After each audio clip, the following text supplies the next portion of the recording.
So I want to spend some time talking about Africa Renewal. Yes, sir. And your sort of strategy there. There are three prongs. Let's see if I can get this right. Embracing children. That's right. Empowering communities. That's right. And equipping leaders. That's right. So let's talk about why you've arrived at those three emphases. Yes, I will. I'm going to go backwards a bit and then go forward. Okay. Backwards a bit.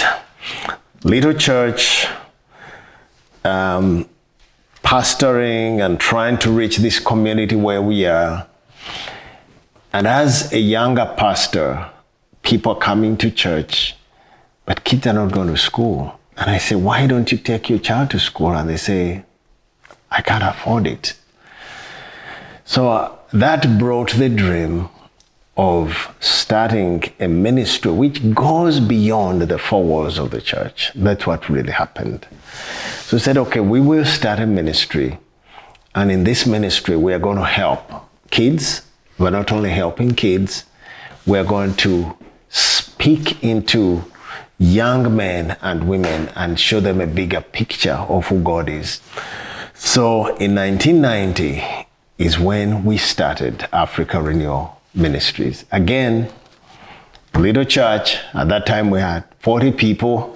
So we always say that Africa Renewal Ministries was born out of Gaba Church to do ministry beyond the four walls of the church. So Africa Renewal Ministries is an umbrella of ministries that have been born along the way. So that's what has happened. So Embrace Children, we decided to respond to the needs that were in that community.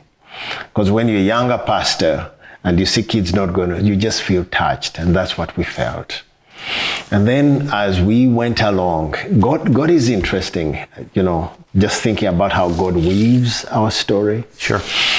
I told you about my desire for and my hobby about electricity. So one time I'm there back home. We're struggling, we don't know what to eat. A friend of mine says, Peter, there are some people who need help. And I know you know how to fix electricity. Can you go and help them? I said, oh, no problem. So I went and helped them. Another time they get a problem, I go and help them. Then I asked them, who are you?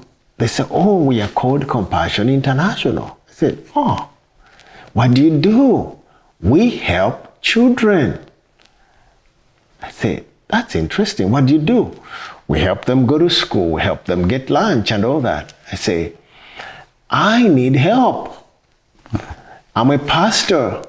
So this gentleman, the leader of the organization, the country leader, his name is Jack. We call him Uncle Jack. He's actually became my mentor. He says, I thought you're an electrician. I said, I've never studied to be an electrician. I just know how to do it, and I do it to survive. But I am a pastor, and I am planting in Gaba. He said, that's quite interesting. We would like to help you.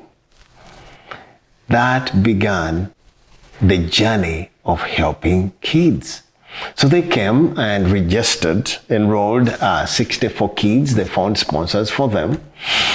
And that continued for several years until they reached about 300 kids that they were helping. It became very interesting. So what does helping mean?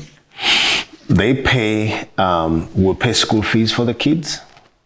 So they're able to go to school. We give them lunch. When they get sick, we help them. So that's how we started.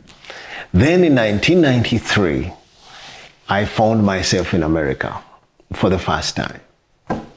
And I share my story.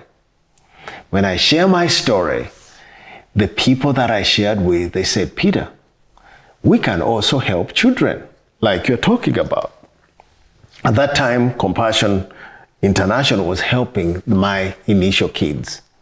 So when I come to America, my first coming to America was in Texas, San Antonio, Texas. So I share my story.